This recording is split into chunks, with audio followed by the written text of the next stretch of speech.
Hi, dear bankers. Welcome to EduTap. I hope you all are doing great. So, this is CHAP Target 50 series of Indian economy and Indian financial systems.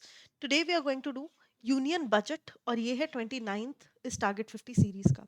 जिन्होंने ये series पहली बार जो देख रहे हैं उनको मैं बता दूं कि इसमें हम 50 टॉपिक्स ऐसे कवर करेंगे जो कि आपके जैब नवंबर 2026 एग्जाम के लिए बहुत ज़्यादा रेलेवेंट है और आपकी तैयारी को बहुत ज़्यादा बूस्ट कर सकते हैं। तो इसके साथ ही मैं ऑल्सो मतलब I also want to tell you कि अगर आप जैब के लिए प्रिपेयर कर रहे हो और आप किसी कोर्स की मदद लेना चाहते हो तो ये एक 2 डेमो कोर्स है एट जस्ट ₹1। ठीक है, क्या है ये course? Let's discuss about that. edutap.in पर आपको जाना है और जब आप जैब के कोर्सेज में स्क्रॉल डाउन करोगे तो you will come across this 2 day demo master course. तो जो मास्टर कोर्स है हमारा, ठीक है, जिसमें कि एग्जॉस्टिवली सब कुछ बहुत बढ़िया तरीके से कवर किया गया है, ये कोर्स है जिसमें कि आपको रिकॉर्डेड सेशंस मिल जाते हैं। 10 से 20 मिनट की रिकॉर्डेड वीडियोस हैं जो कि हर एक टॉपिक हर एक मॉड्यूल को कवर करती हैं। चारों कंपोनेंट्स के लिए हैं ये। एंड ये आप अपनी कन्वीनियंस पे कभी भी देख सकते हो। एग्जाम से पहले आपको लाइव क्लासेस मिलती हैं इसमें, कॉन्सेप्ट नोट्स मिलते हैं रिवीजन के लिए, आईआईबीएफ के मटेरियल की समराइज्ड फॉर्म, सॉल्व पीवाईक्यूज मिलता है, chapter wise mock test and full length mock test मिलते हैं। तो ये जो सारे फीचर्स हैं ये मास्टर कोर्स के हैं, लेकिन ये इन्वेस्टमेंट थोड़ी सी ज़्यादा है। तो आपको देखने के लिए कि आपको ये पसंद आती है या नहीं, उसके लिए आप ये 2 डे डेमो कोर्स में एनरोल कर सकते हो which has exactly the same features in just ₹1। तो आपको आइडिया लग जाएगा if you want to go ahead with it और नॉट। तो इसे आप एक बार ज़रूर चेकआउट कीजिए and let's start the lecture. So union budget क्या होता है? देखो, union budget is the annual budget of the country. हर साल इंडिया का एनुअल बजट आता है पार्लियामेंट में, जो कि यूनियन फाइनेंस मिनिस्टर के द्वारा दिया जाता है on the 1st Feb every year. That is called union budget. ये पहले जो है इसमें रेल बजट जो है वो अलग से दिया जाता था, लेकिन आफ्टर 2017 रेल बजट को यूनियन बजट का ही पार्ट बना दिया गया है। Now it has been merged. तो 1st Feb को यूनियन बजट रिलीज होता है और 1st April जो कि न्यू फाइनेंशियल ईयर माना जाता है उससे एग्जीक्यूट हो जाते हैं। सो यूनियन बजट ना बिल्कुल जैसे मेरा और आपका सैलरी मिलने के बाद का जो घर खर्च है ना, उसी तरीके से आप रिलेट करके समझो तो आपको बहुत अच्छा समझ में आएगा। तो लेट्स से कि मुझे सैलरी मिलती है हर महीने। ठीक है, ये आता है साल में एक बार, मुझे सैलरी मिलती है एक महीने। ठीक है, या आपको सैलरी मिलती है एक महीने में एक बार। Let's say your salary is 1 lakh. ठीक है, 1 lakh rupees is your salary. Now tell me one thing, ये रिसीट में तो 1 लाख आ गया। ठीक है, अब ये जो 1 लाख है ना, इसमें से 80,000 ऐसी है जो आपको हर महीने मिलती है, मतलब दैट इज योर सैलरी का पार्ट। लेकिन आपने ना अपने घर का एक पुराना, लेट्स से आपके पास एक लैपटॉप पड़ा था, वो आपने 20,000 में बेचा।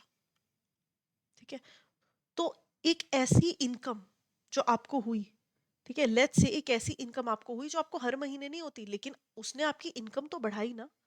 ठीक है, आपकी जो सैलरी है जो हर साल आती है या हर महीने आती है, वो तो रेवेन्यू पार्ट है ना। रेवेन्यू का मतलब होता है जो रेकरिंग होता है, कैपिटल होता है जो वन टाइम बिगर अमाउंट का होता है। ठीक है, तो उसी प्रकार से जहां पर भी रेवेन्यू कैपिटल आ रहा है, आपको पता होना चाहिए रेवेन्यू मतलब रोजमर्रा के, है ना, या हर महीने या हर साल आने वाले। कैपिटल मतलब वंस इन अ वाइल आने वाले। तो एक तो होता है इनकम, सारी हम इनकम लिख लेते हैं, एक होता है सारे खर्चे लिख लेते हैं। इनकम में हम क्या क्या लिखते हैं कि यार इस महीने कहाँ कहाँ से पैसे आने हैं, कहाँ से पैसे आ सकते हैं। एक होता है रेवेन्यू, ठीक है, जो कि आपकी सैलरी है। तो उसी प्रकार से जो टैक्स गवर्नमेंट रिसीव करती है वो गवर्नमेंट की सैलरी होती है ना। That is the core area जहां से गवर्नमेंट को पैसा मिलता है। So tax revenue receipt is one way. Non tax revenue receipt, non tax कुछ ऐसी भी तो इनकम्स हो सकती हैं जो कि टैक्स से नहीं आ रही, जो कि स्टेट गवर्नमेंट्स कोई फंड क्रिएट कर रहे हैं सेंटर के पास, है ना, या फिर कहीं से कोई फंड मिल रहा है। तो उस तरीके से कोई नॉन टैक्स रिसीट भी हो सकती है। आपके दोस्त ने आपको पैसे दे दिए, गिफ्ट दे दिया आपके पेरेंट्स ने आपको, है ना। So these are non tax receipts.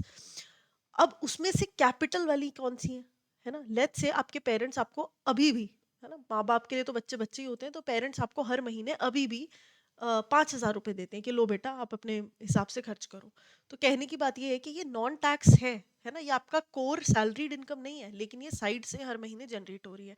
उस तरीके की जो इनकम्स होती हैं that are called non tax revenue receipt. Similarly funds received by may be some states, है ना, funds received by someone externally, some foreign agency, RBI ने दे दी, कुछ भी ऐसे फंड्स जो कि रिकरिंग रिसीव हो रहे हैं, लेकिन वो आपके टैक्स की इनकम का पार्ट नहीं है। ठीक है, तो गवर्नमेंट को जो टैक्स से इनकम जनरेट होती है उसका पार्ट नहीं है, लेकिन नॉन टैक्स रेवेन्यू जनरेट हो रहा है। फिर होते हैं कुछ एक वन टाइम वाले। अब वन टाइम में जैसे मैंने आपको एग्जांपल दिया, आपने कार बेच दी। अब ये नॉन डेट कैपिटल रिसीट है, आपने कोई कर्ज थोड़ी ना उठाया, आपके पास एसेट था, लैपटॉप था, कार थी, वॉटेवर एसेट था, आपने बेच दिया। गवर्नमेंट के पास भी अलग अलग इंडस्ट्रीज होती हैं, बैंक्स होते हैं, लेट्स से गवर्नमेंट ने अपना शेयर वहां पर बेच दिया, तो उससे जो पैसा मिलेगा that will be non debt capital receipt for the government. Government ने कर्ज उठाया, आरबीआई से 1 लाख करोड़ रुपए उठाए, ऐसे में ये डेट कैपिटल रिसीट है, पैसा आया ना गवर्नमेंट के पास, लेकिन कैसे आया, कर्ज उठा के आया और वन टाइम कर्ज उठा के आया। So that is called debt capital receipt. तो ये हो गया रिसीट्स का पूरा पार्ट। एक्सपेंडिचर, खर्चे कहाँ कहाँ पर हो सकते हैं, या तो प्लान्ड खर्चे हो सकते हैं या नॉन प्लान्ड खर्चे हो सकते हैं। प्लान्ड खर्चे में कैपिटल वाले भी आ सकते हैं और रेवेन्यू भी आ सकते हैं, रोजमर्रा वाले प्लान्ड और रोजमर्रा वाले वन टाइम। ठीक है, तो ये तो मतलब ऐसा है कि इसमें तो बहुत सिचुएशनल है, जो हेडिंग्स हैं वो सेम है, इन सब के अंदर जो हेडिंग्स आएंगी ना वो ऑलमोस्ट सेम रहेंगी, लेकिन वो जब एट द पर्टिकुलर मोमेंट वो इवेंट अकर हो रहा होता है ना, डिफेंस, एकदम लड़ाई लग गई, एकदम से ज़रूरत पड़ी नए टैंक्स की, ड्रोन्स की एंड ऑल, तो वो क्या था, वो प्लान थोड़ी ना किया हुआ था, नॉन प्लान्ड कैपिटल खर्चा आ गया खड़े खड़े। लेकिन ये पता था कि जो जैसे कि आर्मी की जो क्या कहते हैं, मतलब जो रिक्वायरमेंट्स हैं उसके हिसाब से हमें इंपोर्ट करानी पड़ेंगी कुछ AK-47 है ना, कुछ हज़ार AK-47 या वट है ना, एनी गन और वट, ये हमने प्लान किया हुआ है, ये गवर्नमेंट ने प्लान किया हुआ है कि इतनी इन्वेंट्री हमें इंक्रीज करनी पड़ेगी अपने डिफेंस सिस्टम के लिए, तो उसके लिए वो प्लान्ड खर्चा है। जो सैलरीज देनी है डिफेंस पर्सनल्स को, इन पेंशंस देनी है, वो प्लान्ड रेवेन्यू खर्चा है। ठीक है, ये पता है कि रफेल, ठीक है, रफेल जो एयरक्राफ्ट्स हैं उनकी इम्प्रोवाइजेशन के लिए 1 लाख करोड़ का खर्चा होना है वन टाइम, तो that is a capital planned expenditure. Why I am giving you one example of defence, because defence will come under this also, this also, this also, this also, it depends कि कौन सा खर्चा हो रहा है ना, कि आपको कहाँ पर बाइफरकेट करना है। तो ये अगर आपको समझ में आ गया, आपको पूरा यूनियन बजट समझ में आ गया। रिसीट्स में हमने ये वही वाला चार्ट है, जस्ट रिपीटेटिव है और आधे की बात करी है इसमें हमने, कि हम देख लेना इंडिविजुअल क्या क्या आइटम्स आती हैं। तो रिसीट दो तरीके की हो सकती है, revenue and capital, tax and non tax, debt and non debt. तो इसमें अगर रिसीट्स हैं, ये यहाँ पर आपको दिए हुए हैं, ये अलग अलग रिसीट्स, अलग अलग टैक्सेस जो है, ये आपके रेवेन्यू रिसीट्स का पार्ट है। ठीक है, नॉन टैक्स रेवेन्यू, इंटरेस्ट मिल रहा है कहीं से, डिविडेंड मिल रहा है, एक्सटर्नल ग्रांट मिल रहा है, नॉन टैक्स रेवेन्यू आ रहा है, यूनियन टेरिटरीज से कोई पैसा मिल रहा है, तो ये सब इसका पार्ट है। कैपिटल रिसीट में debt and non debt, market से कोई पैसा उठाया, small savings, provident fund, other receipts, कोई भी कर्ज उठाया, या फिर कोई नॉन डेट यानी कि कोई लोन था उसकी रिकवरी हो गई, कहीं पर गवर्नमेंट ने अपना शेयर जो है वो बेच दिया, डिसइन्वेस्टमेंट कर दी, उसकी रिसीट। ठीक है जी, तो ये आ गए नॉन डेट रिसीट में। उसी प्रकार से expenditure, plan and non plan. अब इसमें रेवेन्यू में तो ये सारा आ जाता है, police, pension, grant, subsidies, defence and all that. Capital expenditure में भी defence, other non plan, loan state governments को दे रहे हैं, यूनियन टेरिटरीज को दे रहे हैं, है ना।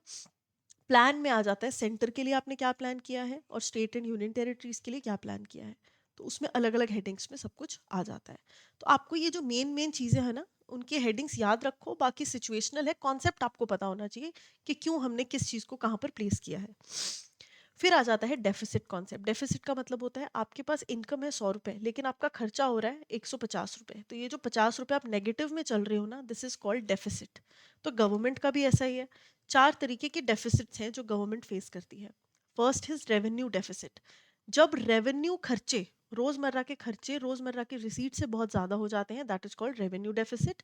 इफेक्टिव रेवेन्यू डेफिसिट मतलब कि ये जो रेवेन्यू डेफिसिट आपने कैलकुलेट किया है, इसमें से आप grants in aid for creation of capital asset को माइनस कर देती हो, यानी कि कोई ऐसा ग्रांट गवर्नमेंट ने दिया जिससे कि आपने कोई कैपिटल एसेट क्रिएट किया, कोई बड़ा एसेट क्रिएट किया, रेलवेज को एक्सपैंड कर दिया, सम कैपिटल एसेट आपने बनाया, उसकी एड के लिए आपने कोई ग्रांट दिया, तो उस चीज को रोजमर्रा के खर्चों का जो डेफिसिट क्रिएट हुआ है उसमें से आप माइनस कर दोगे, तो आपके पास इफेक्टिव रेवेन्यू डेफिसिट आ जाएगा।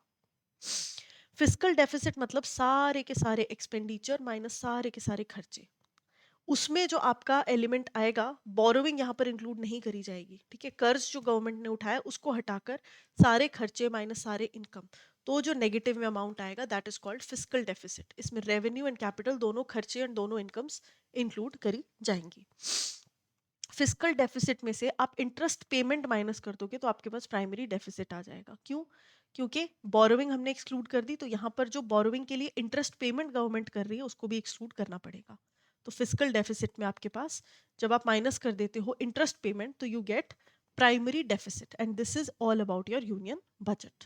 ठीक है जी, तो ये चैप्टर ही पूरा हमने कवर कर लिया है बहुत कम टाइम में बढ़िया तरीके से। दिस इज समथिंग जहाँ से आप रिवाइज कर सकते हो ये सारा concept. And let's try to answer the questions.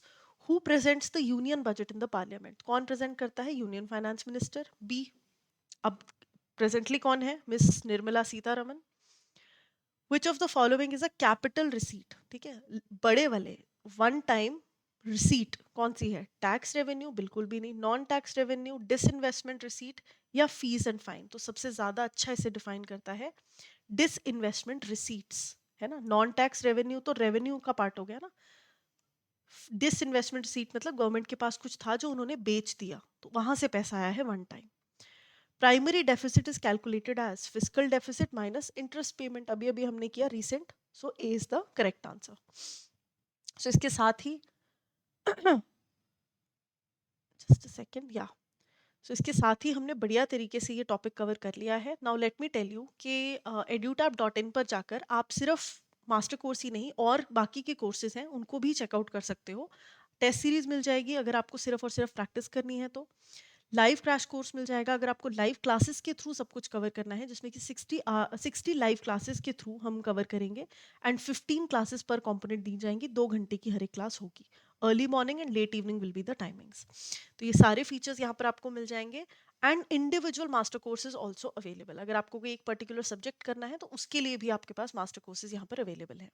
So that is all for the session guys. I hope आपको ये सेशन जो है ये फ्रूटफुल लगा।